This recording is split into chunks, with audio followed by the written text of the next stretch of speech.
Hi, everybody. This is Samantha Wilkinson from the Office of Instructional Technology, and today we're going to explore the world digitally, taking a PBL approach. By the end of our session, we hope that you walk away with a project outline with various tech options for student products, making this an easy and differentiated project for teachers to implement in their classroom as soon as tomorrow.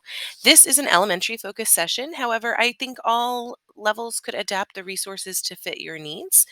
On the screen, you're going to see the definition of PBL. So it's a teaching method in which students learn by actively engaging in real world and personally meaningful projects over extended time, which culminate in a student created project or presentation for a real audience to demonstrate their learning. And I think the words that are really sticking out are real world, meaningful application, and real audience.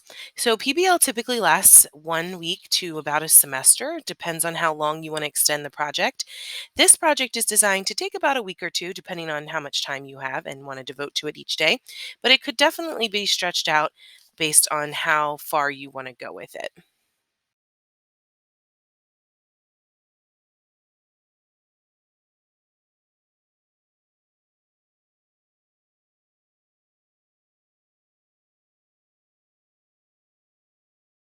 So, with that PBL model in mind, our roadmap for the day is we're going to start by engaging students in a real world virtual field trip. So, although we can't take them out of the classroom to go to this place, we're going to do as much as we can to simulate that actual experience in the classroom. We're then going to extend the students' understanding with research through our databases. And then we're going to start our projects. And that's where we're going to have a couple of options, starting with our templated project options and then leveling them up. And finally, we'll talk at the end about how to share those projects with real world audiences. So, phase one of our trip is going to be that engagement piece that's so important in all lessons, but especially a PBL approach. So, in this phase, you're going to want to really make it fun. You're going to want to build the anticipation. You may want to turn off the lights and have them sit in rows as though they're about to travel. Really have fun with them and kind of hook them into the project. So, you might say something like, okay, boys and girls, it's time to pack our bags. Everybody take your bags and pack them, and you're pretending to pack your suitcases and drive to the airport. Okay, everybody hop in your car and drive to the airport with me. Look for a seat on the plane. You take your hand out and you're searching the room. Everybody buckle up because we're getting ready to go to a really awesome place. You may even want to do something like give us some clues and kind of build that anticipation a little bit more. So, for example, the clues for the project we're going to be looking at today is this place has been around for over 2,700 years. This place is man made. This is one of the seven wonders of the world. And this is on the continent of Asia. You might say, okay, everybody, if you have an idea in your mind, write it on your whiteboard. Or if you have something in your mind, I'm going to have you scream it out on the count of three. You can see that this is really building up the anticipation of what's about to happen. And so then you reveal, we're going to the Great Wall of China. Now, you could have your project start with any of our many virtual field trips, but today for this session, I'm focusing on the Great Wall of China to show you some of our resources and to kind of guide you through the project. So for our virtual field trip, we're actually going to start on our class links page, and we're going to go to the orange instructional tech resources folder. Inside of that folder, we have several options, but we're going to be headed to the digital takeout page.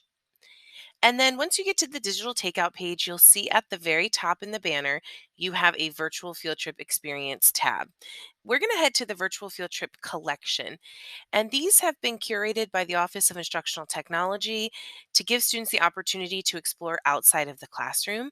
I will let you know that there is a symbol here that if you see that red symbol, that means that it's a teacher led only virtual field trip, meaning that the teacher would display it on their screen and take the students through that field trip rather than assigning it to them independently.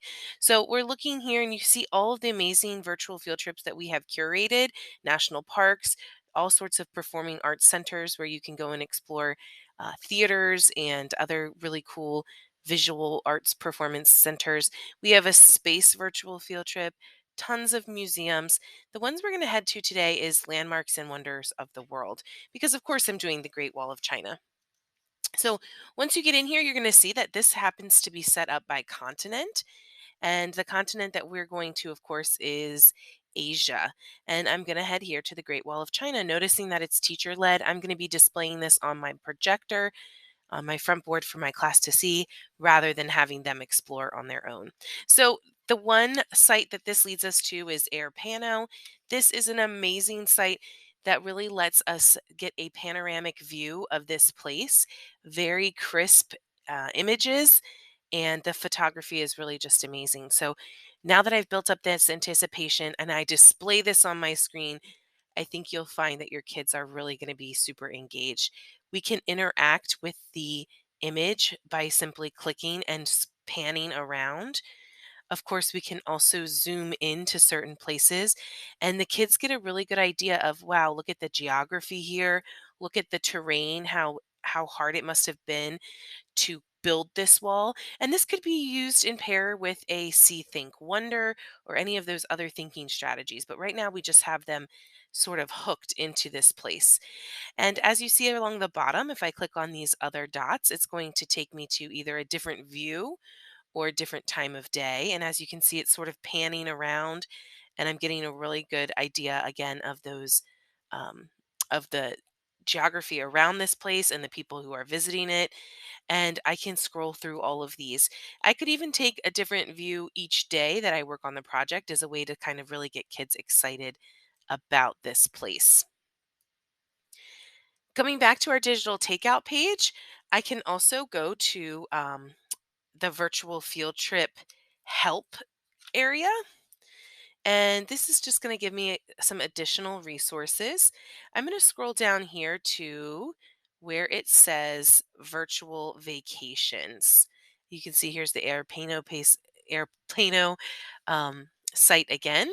But here's this one down here called virtual vacations. And you can explore all of the other ones I just passed through, as we will later on in this presentation as well. So once we're on the virtual vacation page, you can see that there's walking tours, driving tours, a place where you can have kids guess which city that they're in. We're going to go down here to the monuments section, and you can see that these are different monuments around the world. Most of them are recognizable. There are some that are unknown, though, or maybe new for students. As you can see, when we get to the monument section, there are so many cool ones that you can explore. And I think when you see the Great Wall, you're going to really notice how awesome this site is. So we're going to view the location for the Great Wall of China. It gives you a little blurb about what it is. I'm going to go to view location.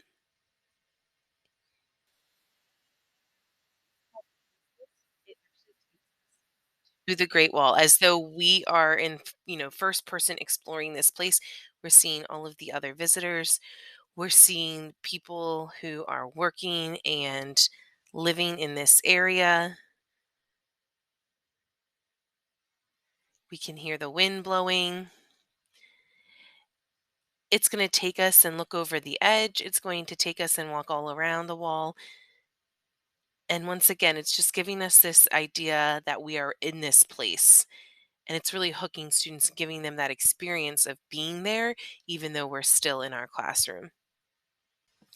So, another awesome virtual field trip resource is Discovery Education. They have a ton of great virtual field trips. They even have a virtual field trip channel, or you can just search the place that you want your students to visit, and you can probably find something there that will engage them.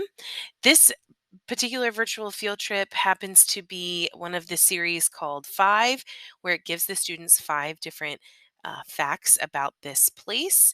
And this one is definitely a great one, especially for our younger students. So I'll play you just a few seconds of what we see. Again, it gives us that great first person view, and it's going to have the audio giving some facts and once again, sort of giving them a preview of their research.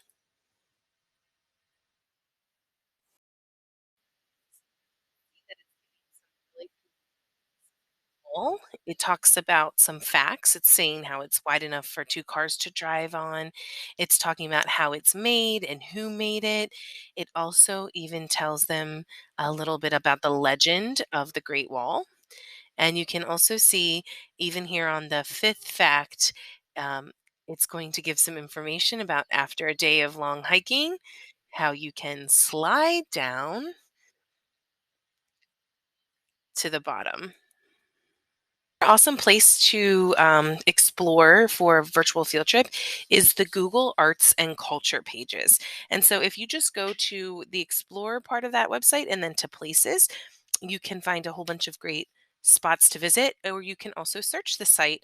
And here I'm going to take you to the Google Arts and Culture site for the Great Wall, and it's called Walk the Great Wall.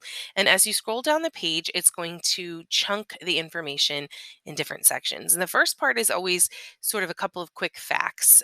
So 10 facts there. You can click on the Discover button to see all 10 of them. It will give you a walking tour, the panoramic view. And again, it has those really vivid images. It also takes you into some of the towers here. It does talk about the history of the wall and how it was built over and over 2,000 years. And there's even an interview with the expert. You can see that each of these sections, you could even do one of these each day as really an anticipation builder and to extend your project. You see here that it's going to give you some different images than we've seen in some of our previous resources, including where the wall starts and how different that landscape looks than some of the other parts of the wall that we've explored. This part I think is so cool. It talks about those architectural details of the wall. It talks about how the wall is different, is made of different materials depending on the place where it was started and who was working on it. And it kind of tells you some of the techniques that they used all those years ago. These I think are so fun. It tells you about the secret signatures and some of the stamps that are hidden on the walls and what they mean. And this last part I think is just so cool. It tells you about some of those beacon towers and it gives you the cultural context of those towers as well as some of the legends and stories that go along with it. Remember, this is one of those teacher-led experiences, so be sure that you preview before you do this with your class. But I love Google Arts and Culture for giving kids sort of that real detailed look at the place. The last spot I want to take you for a virtual field trip option is Google Earth. Google Earth is super fun and engaging. I'm on that page right now. You can see that it has a search feature right here with the magnifying glass, and it's just another site that can introduce the place. This could be a great thing for your students to explore on their own. This is one that is approved for them to explore. It's also a great site for them to start off with their own house and then kind of zoom around the world to where China is. So you're giving them that point of reference. You can have them again search for the Great Wall, and this will give them the opportunity again to move and see those real world satellite images of the place as it is right now. You can also see some of the more modern touches. And architecture and things that are surrounding the Great Wall. And what I like too is that over here in the corner, it gives you that little blurb about the Great Wall and gives you the opportunity to learn more information. So this is also a great way to start the research portion, but super engaging. You could do this in groups and have them look at different parts and give them the latitude and longitude. So it's a great way to start for a geography lesson as well. But I also want you to see that there are some options here for post-trip summary, or even during the trip, if you want your students to have a recording sheet, we have a lot of those here digitally as well. So I'm here on the digital takeout page again under virtual field trip experiences. This time I'm going to the middle option, which is virtual field trip activities. And you'll see that we have curated a ton of ideas that you can use during the trip or after. You simply click on the link here and it will bring you to a template for you to customize and make your own. So a few that I wanted to show you that I think are really great. I love this one here. The 3 things I learned, 2 things I saw, 1 thing I wonder. It's a great way to have them sort of summarize everything that you talked about and saw. This is actually in a Google Drawings format, so it also gives kids that different platform to work on and build some of those tech skills. The AEIOU, this is actually a Discovery Ed spotlight on strategy. It's an excellent strategy for any content that you're working on. But I like this one because if you choose this template, which is in Wixie, students can type their answers to what adjective, emotion, and things that they found interesting. But they can also use talk to text or images from the image gallery. They can even record themselves in a video with these answers. Here's another one I think is just a really great one. The bubble map. This is great for students to summarize what they saw, a really great way to get kids reflecting, especially our younger grades. And this is available in many different formats: Google Drawings, Wixie, and some other ones. So, again, you can try it out in a new application. And finally, on that page, we even have some basic things like discussion questions. These are something that you can pull up. And as you can see, it is separated into general questions, and then each academic area is represented. That gives you some ideas to ask your students questions about the geography, some math questions, science. So you can really relate this to any of the subject areas you're in, which also is a element of that project-based learning where we are integrating it throughout all of our subjects. Okay, so now that we've had an amazing trip, we're going to go to phase two, which is the research phase. Quick note is that students who are under the age of 13, which is all of our elementary students, are not permitted to Google. So all the places that we're going to be looking at are our databases, which are found in Mac and VIA. And so we're going to head there now. Mac and Via is an app on ClassLink.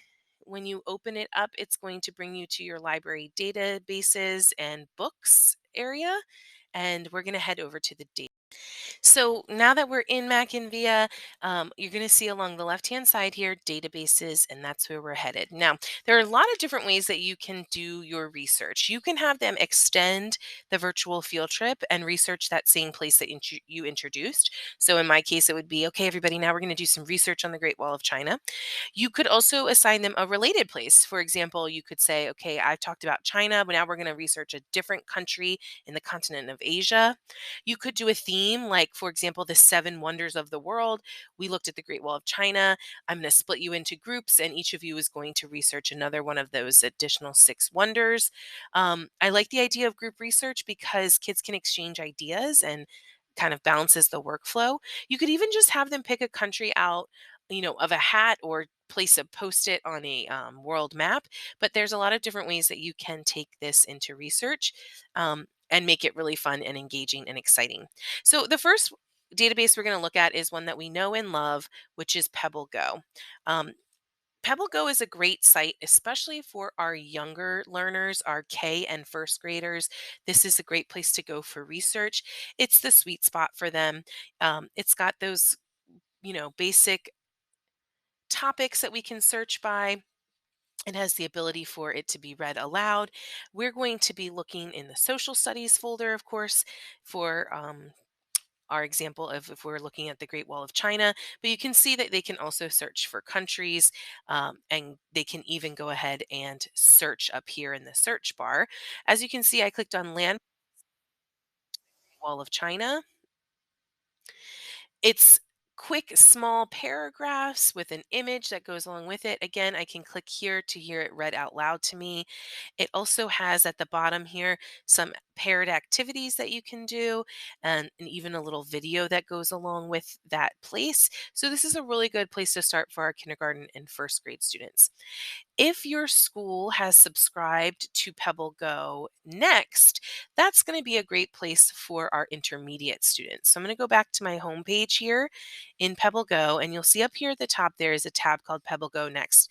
Now, not every school has this, but talk to your media center if you are your media center specialist if you are interested, because this is something that they can purchase a subscription to. But as you can see, it's got that same familiar format of Pebble Go, except for when we get into the topic area, it's just going to be a little more lengthy. It has got a cultural section and some really great other areas here. I'm going to go to geography, and then I'm going to landforms. I'm just going to randomly click on one for an example to show you what is different about this than a regular Pebble Go. You see, it's multi-paragraphed, and it also has maps and some other features that it didn't in Pebble Go. So this is another really nice place for our 3 through 5 learners.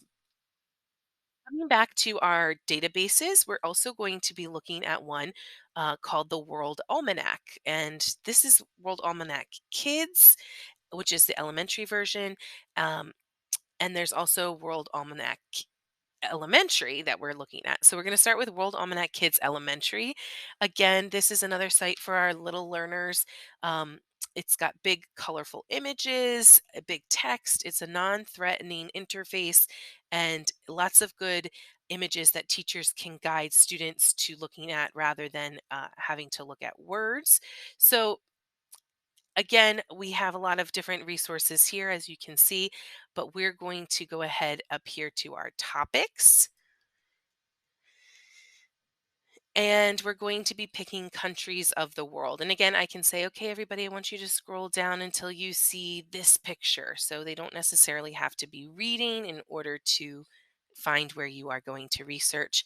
And then, of course, we would find the place that they're researching. In our case, we're still talking about the Great Wall of China. So I'm going to go here to Asia, and then I'm going to go further into China. And this is, of course, great discussion on where things are in the world.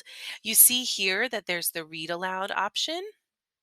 There's also the option here if you right click on the image to save it. And you can teach kids how to do that by doing the two fingers on the touchpad, or also the Alt key along with clicking with one finger.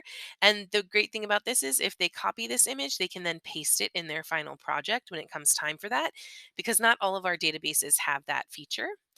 You also see that there's just three simple tabs here, which giving you sort of the basic information, and it also will give you some images and maps and flags. So a nice sort of basic intro again for our K-2 learners. This is going to be a great site for them to do some of their research on.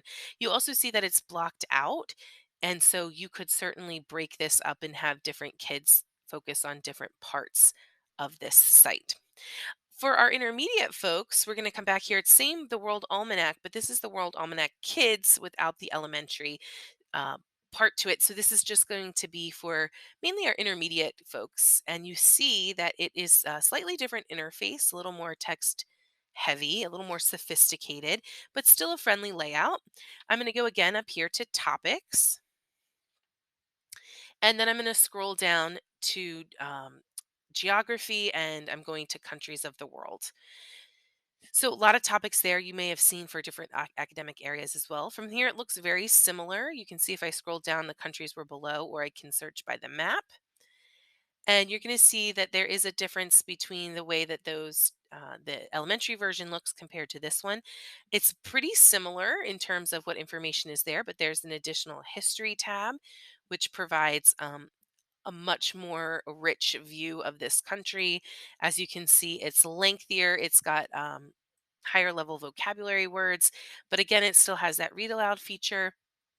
It also, at the top here, you can see it has the ability for you to look at some standards that are related. And if you scroll down to the bottom, it's going to give citation information, which is a nice way to introduce that to our intermediate students about how to cite their sources. All right, coming back to our databases, another one that I really wanted to show you is World Book. World Book is really nice. It has it split up by levels. You're going to see here in a minute that there is an early learning level, which is noted for pre-K. That's nice for our early childhood friends, our pre-K 3 and pre-K 4 teachers and students, because it's mostly learning games, stories, and songs that just require like a very basic. Here it is right here, early learning. This is going to be those songs and stories that requires very basic mouse navigation, but it's not going to be a site for research. So we want to be here in the kids version, and you can consider this to be a very image driven content. So it has these nice big bold pictures every time. There is a search area, really friendly interface. We're going to go down here to the maps and more for this project.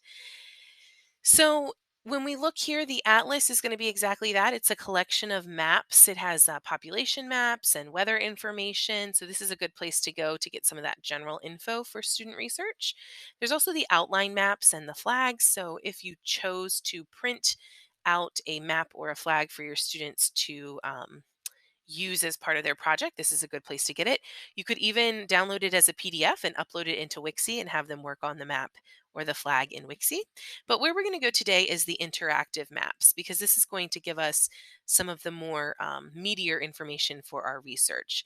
So you can see here that we can navigate around the map by moving the mouse around and using our zooming features. I'm just going to search the map for our purposes today, and I'm going to search for this country, China. So you see, it brings me to that place on the map. And if I click on that there, or just click here, go to the China article, either way, it's going to get me to my research page. So it's going to take a minute to load here. You can see it's, again, very image driven. It's going to give you a big picture of what's going on in that place right now. Across the top, we've got some curriculum standards here that you can explore for our state. It's going to have a condensed version of all of the pictures and videos that are included on the page. You'll notice if you scroll down that it gives some good sounds like the national anthem, some ceremonial music. These are all content that are found in the article, but they're also consolidated right here. When I go back to the article on my contents button here, it's going to separate the article into these subtopics. So again, this is a great way to either differentiate for your students, or if they're working in groups, to give them each a section to work on. That's a great idea there. And then under the tools button, I like this because you are able to download and save these articles if you needed to print them for some reason. There's the ability to do that there. You can also see the citation information into different formats. Another great way to help students remember how to cite and talk about plagiarism. This is an amazing feature. You are actually able to translate this text into one of dozens of different languages here. And there are some read aloud settings where you actually get to pick out the speed and the sound of the voice. It does give you a tip here that you can double click a word to define it as well, which is one of the reasons I really love this site. So, for example, if I'm reading here and I want some more information about this word, I would double click it. It tells us what billion is. And again, it has that read aloud feature next to each paragraph so that I can hear what these different words are. Really awesome, great information here. And kids are super engaged because there's lots of images and the text is chunked appropriately. I really love this site. You can also see that if you're ready to level up, if you have maybe some high achieving fourth and fifth graders, if you clicked on get more information about this topic in student, it's going to bring you to the next world book level, which is middle school level. So if you did have kids who were ready for that, you could amp up the level here, and you can see that it just has some more categories and sort of those more specific subcultural topics within this China section. So if you are ready to extend that for students, that's an option.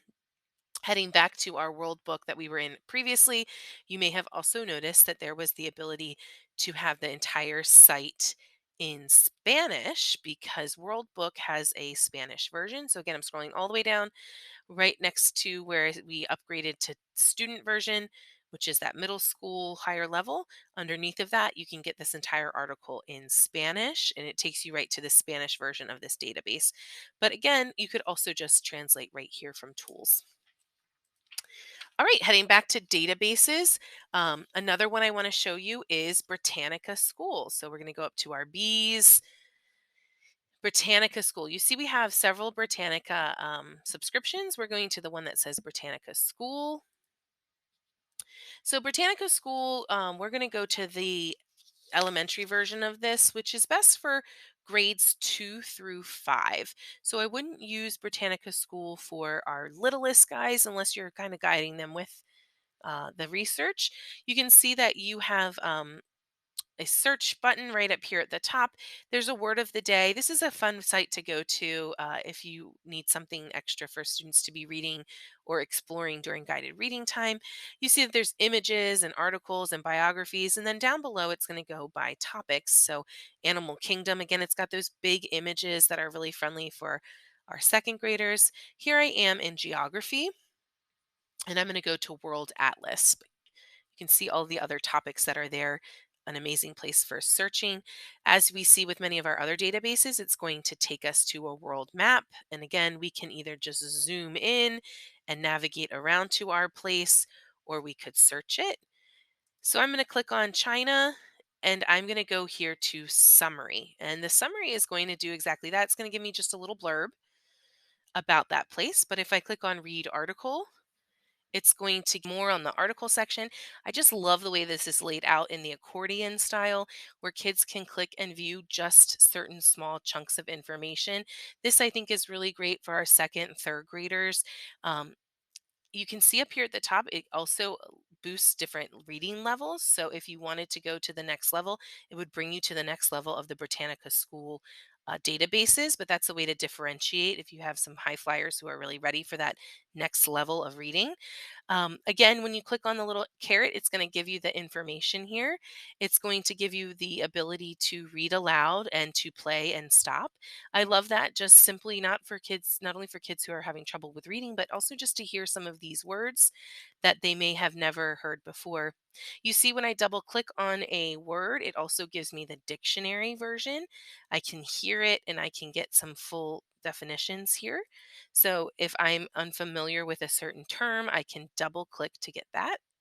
You can see that as I click on each section of the database, it expands. I can also minimize so that I'm only looking at that one piece of information, and the picture over here changes and is related to that topic. This is a great way, I think, to talk about text features. Oh, why do you think they chose to put a picture of the panda here in this section? So we're talking about how the text feature matches what the text is saying. Over here along the right, we have the ability to print. I also like that there's the citation information here in case you want to talk with your students about that. Increasing the font size. This is awesome, especially for kids on the Chromebooks where it could be too small for them to read. And we also have the ability to translate. This again is powered by Google Translate. So it's going to select a language. And when you say done, it's going to translate the whole page for you. This is, I think, just a really great site for kids to kind of jump into the place in a really friendly way. Now, I saved one of the best databases for last year. When I think about doing research on any place, I'm definitely going to be going to Culturegrams. So, Culturegrams is going to be one of the sites that I most recommend because it has so much additional information. Even if you don't use it with your students, if you're just using it as the teacher, it has so many great connections that you can really make your project expanded over all your academic areas. So going across the top here first, graphs and tables is going to give you the ability to use country data such as the size of the place and the population, some different numerical data to create tables and graphs. And they can compare that country data with places like the US or other countries that you're researching. And that is just such a great lesson for talking about um, how to display data in a way that people can understand it and how this would accentuate your research project. There's a section here on flags, which gives you all the flags of the country. I love this recipe section of the database because it's going to give students the ability to see what types of foods are being eaten. So again, if I go to China, they are organized alphabetically by country. When I go to China here, it's going to give me several different recipes. Talk about a math connection. We can talk about fractions, conversions. We can talk about even in writing, writing directions or informational text here. It's a great way for kids to sort of see what types of foods are being eaten, and gives you that little cultural element that we did not have on the other databases. Again, you could display this as the teacher instead of having your kids read it. There's also a famous people section on this database, which is going to do exactly what you think it will. It's going to give a little blurb about some of the famous people in history. So it's going to be people like rulers and presidents and such, but it's also going to give scientists, teachers, astronauts, and some modern people as well. Like we have a basketball player here in our China section. But this is a great launch for additional research projects. And again, another way to extend for those kids who are maybe finished early or looking for some more information. The interviews section is really cool as well. It's going to do it gives interviews of people from that country. So if I scroll down, I see that I have 3 interviews from people who live in China. I think it's so great to see and hear from somebody who is around their age what's going on in the country where they live. So if you click on this name here, it's going to give the interview information, and it's going to also give the ability for them to listen to that. There's videos and slideshows and photos as well that's going to do exactly that, give you a lot of those visual interest pieces about that country. So again, we're in Culturegrams, we're in the kids version, and we're going to go to our country. I'm going to China. On our main page here, we have our Did You Knows. These are those fast facts. Those are really high interest facts, things that kids can relate to about how Chinese people often use chopsticks to eat stuff. Here's a picture of a panda. So this main page is going to be those at a glance kind of quick facts, along with with the map and a flag. And it's even going to give you an infographic, which I think this is a really great way to talk about creating infographics as a potential product for this project as well. You can see that there's some listening pieces down here. Again, we have the country's national anthem, and you can hear the country's name being spoken. But the real power, I think, lies in the left-hand side in these categories here. So we always have people and places and history, but then there's subtopics within each one of these. So thinking about the strategy of doing a jigsaw where each student is maybe researching a different part of this section. This could even get the whole class being able to research the same place, just with a different focus or a different lens. So, this is a great way maybe to start your research and then have them go off on their own with a different place. But I also love that it has this lifestyle section where kids can read about what it's like to be a kid in that place and what the schools are like and some of the holidays. There are not as many images, so there's definitely more text heavy, but we also have our read aloud and our translate buttons, as well as on the right, we have our ability to print and even to save to Google Drive. That we've done all of our research, our students have all of this great information. We are ready for phase 3, which is application and creation. And this is where real creativity can shoot off for our students. So it does take time for student projects, and having some projects modeled already and some of the expected work, as exemplars is really nice. But you can also just model as you go as well on how to do the project in chunks. So consider integrating the project into multiple subjects so that kids can complete it.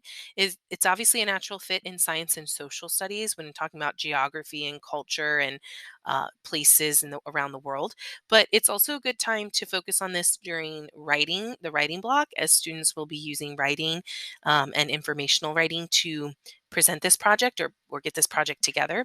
It's also going to be a natural fit in writing because it has to do with communication or oral communication skills. So that can be something that you have them work on during guided reading. Certainly, they're doing a ton of reading when they're on their websites for and databases as they're researching.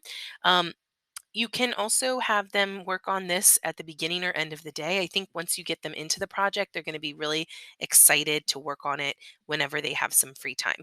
So, a couple of tips here: model the process. Remember that they take time. So, make sure that you're giving different blocks of time throughout the day. Or if you have an extended amount of time that you can do it in the same subject each day, that's awesome. Integrate this throughout the subjects to make it sort of that whole project based learning approach. And I always recommend having some student experts, some kids in the class who are willing to help so that you don't have to be interrupted when you're working in small groups, let's say. Plus, it makes that expert feel really good. So, we're going to be showing you project options that are, of course, digital in 3 different um, levels, if you will. So, our low tech options are going to be mostly templated options. Our mid tech option is going to be leveling those up just a little bit more by adding some different audio and video components and some different applications that maybe students have not worked in yet. And finally, our high tech options are going to just require some more time and maybe a bit more equipment and teaching than our lower tech options here. So I want to remind you that all of these options are going to be in that virtual field trip page as options for post field trip activities. So, when we're talking about our low tech options, we're talking about our very templated formats with a lot of prompts on what to do. And these are great for if you're short on time or if you want to kind of wrap the project up in just a few days instead of really extending it out. So, some of the options that we have are a lot of them will come from our Wixie platform. So this first one here, when we're talking about a field trip memory board, this is a very simple one for our littlest students, especially as a way to summarize all of the stuff that they learned in their database research. It's literally just two blocks of text and two spots for images. And while you may think, well, this is a lot of text for like a first grader, I want to remind you that in Wixie, when they use the text boxes, there's actually the ability right here at the top for them to record speech to text. So they don't actually have to type this in. They could use their voice to get their information down. Same with using these captions. This again is a uh, formatted and templated resource that's available on our digital takeout page under the field trip resources. These images were found straight from the databases when I showed you how you could right click and copy an image and they copied it into this page. But they can also search one of the images in our extensive image resource area here. Stickers are going to be more of those cartoons, but we have pics for learning that they can search or go into the different folders. And you, as the teacher, can even set that up to open right to the countries if you go under your project settings. I also love Wixie if you've never been in here before because it has a lot of the art features over here. It also has the ability for you to add instructions that you can record. So again, for our littlest learners, if they need to hear what you're looking for, they can hit the play button and play the directions that you have written out here to remind them of what they're supposed to include.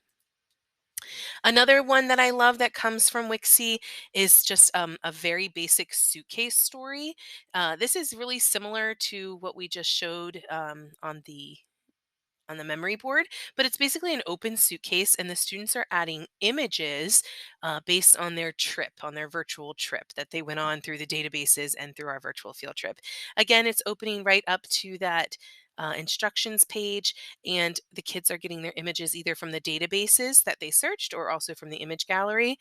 What I love about this is that on the second page here, then they are um, putting their rationale as to why they packed those certain items. So I packed a panda because they rare giant pandas live only in China. I packed a picture of the Great Wall because that's a big structure there. So again, they can either record this with their voice.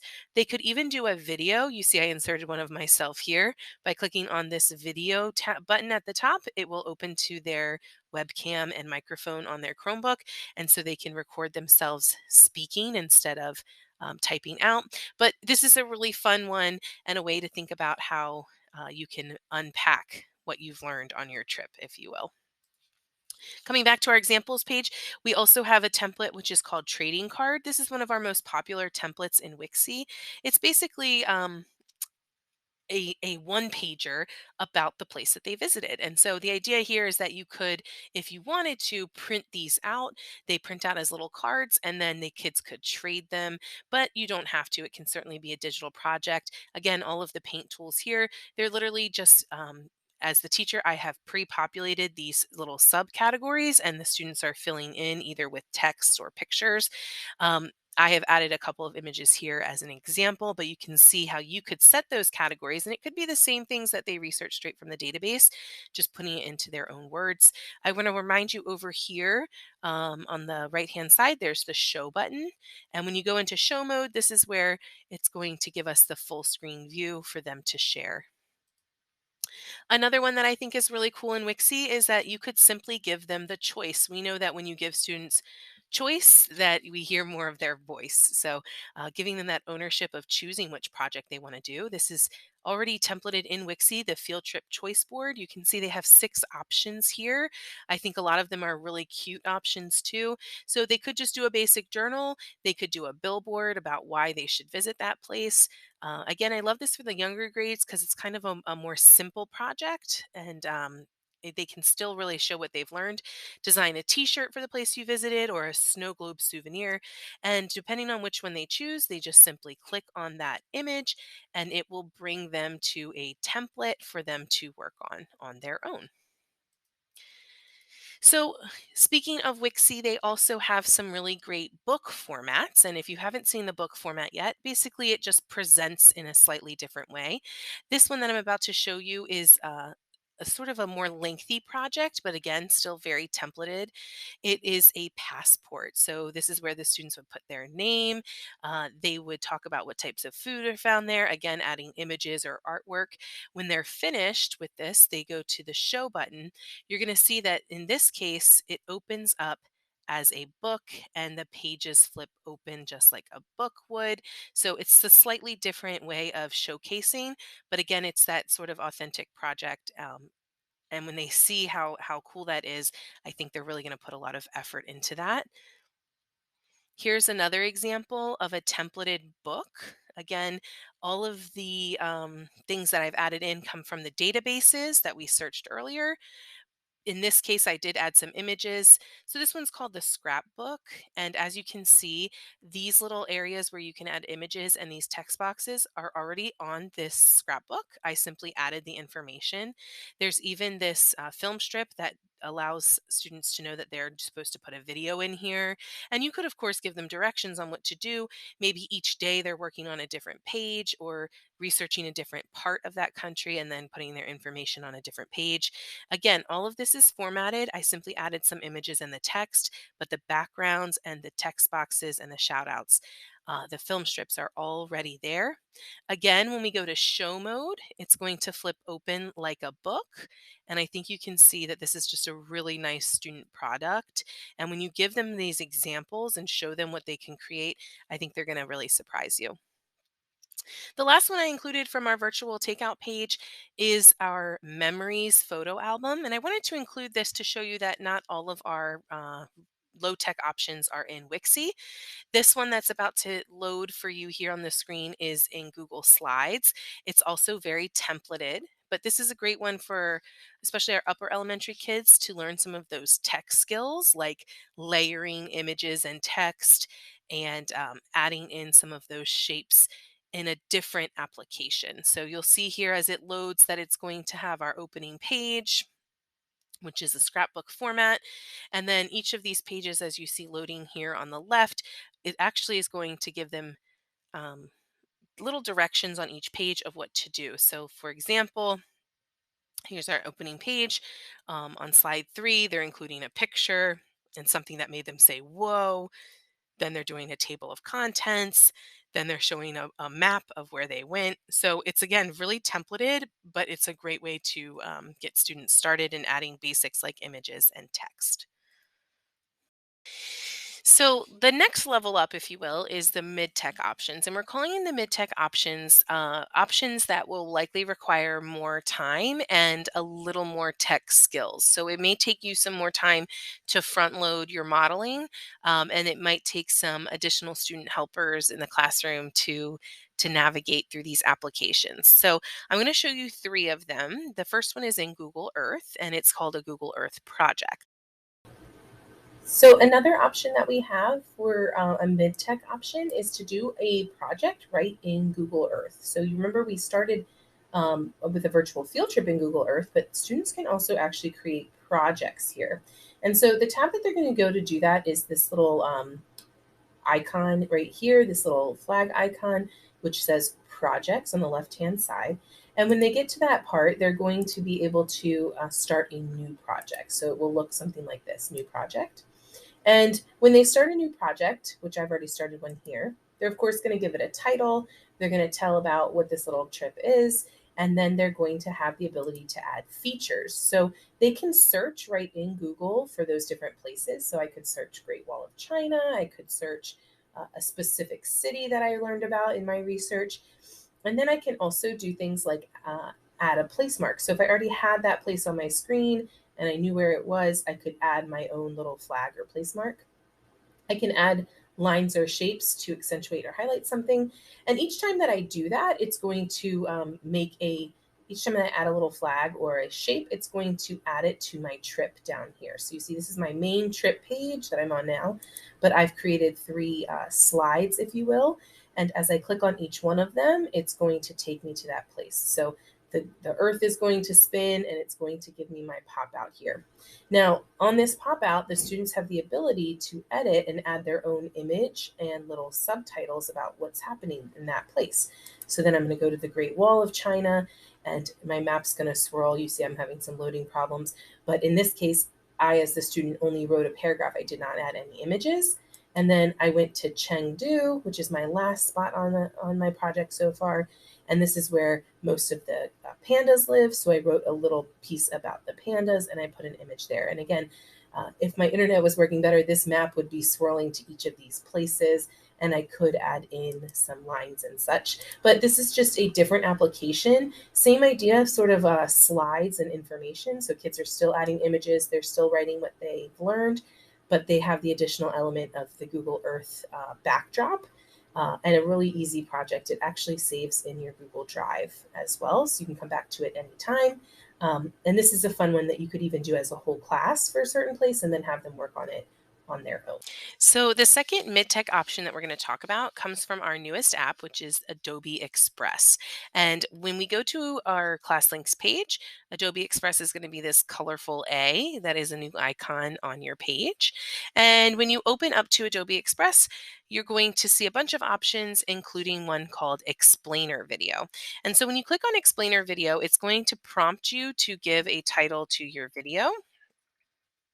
And then once you give it a title, it's going to give you some templates. So I have looked through all of these templates, and I think that there are a lot of great ones. You can do a make up your own. I like to do this one, the tell what happens or the show and tell. You can say pick this one. No matter which one you pick, though, there's going to be a lot of customization options. So it doesn't really matter as long as you get to your editing screen. So you're going to see as it comes up that it's going to basically give us some slides. And the slides are going to be a place where we can put images and text and also record our voices and audio. And so the students here are given a very basic template of who, when, and where this happened, then this happened. So you can see this has a lot of different applications during the school day, but you can certainly have them talk to them about on slide one, here's what I want you to put on slide two. You can really kind of make sure that they know exactly what they're putting on every single slide. But basically, you'll see on each of these slides, you have some options on how you want it to look, either a caption slide, a title and text, or in this case, it's full screen. The students have very limited options here. They can add text, they can change that text size. They can also play with the fonts a little bit. They also have this place here where they can record their voice. And using the plus buttons, they can add photos and videos. Now, photos, they have a whole library here. It'll give them some prompting on how they can move their text around the screen. But you're going to see that they have a lot of great images that they can search. And it's a great way to start students with making videos and editing videos. So you see here that they can just search the images and they can do this for each one of the slides. They can change the layout. So maybe you have them put a title slide and then on slide two, they're going to talk about population. And on slide three, they're going to talk about famous places. And on slide four, famous person. But, anyways, you see that they can just select an image that they like, or they can also upload photos. And once they select that image, it will automatically put it into that background. Depending on how the page is laid out. So across here on the right, we have the different layouts. Split screen would mean, of course, that they have text on one side and image on the other. Caption, or in this case, full screen. There's some different themes that they can do in terms of colors and font sizes. They also have the ability to resize the shape of the video. And finally, they can even add some music, which is a really fun touch. And then at the end, as they go to preview, it will play these slides in sequential order as a video would play. So this is a great starter to creating a video. Again, I'm in Adobe Express. I just clicked on this plus button, the new button here, and I went to Explainer Video. So the last option I want to tell you about that we consider sort of mid-tech, where their students are using more than just text and images, is a suitcase unboxing video. Now, this one we did right in Wixie again, because we find that's a very friendly platform. But basically, it would be the students recording a video of themselves unpacking or unboxing their suitcase of items from their trip, their virtual trip that they went on. So as you can see, I had students create a background with all of the symbols that represent the place they visited. And this right here on the screen is actually a video of me.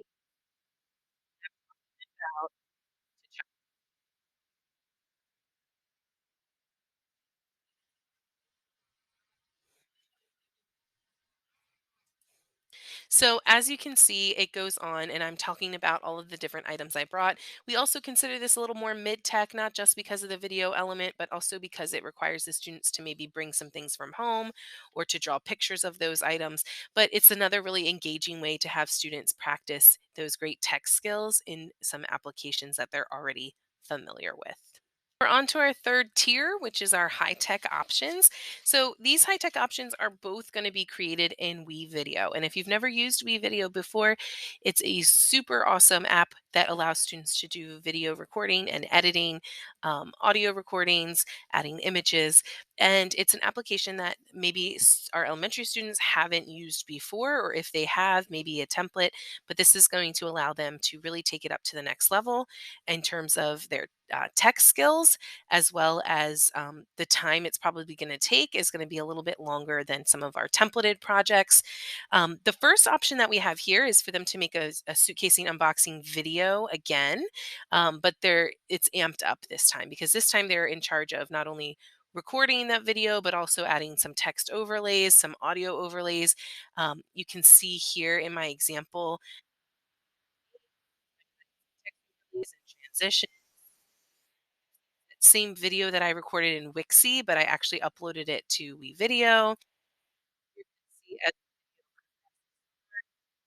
that I have added in some audio tracks. There is some music playing in the background and some images as we go through.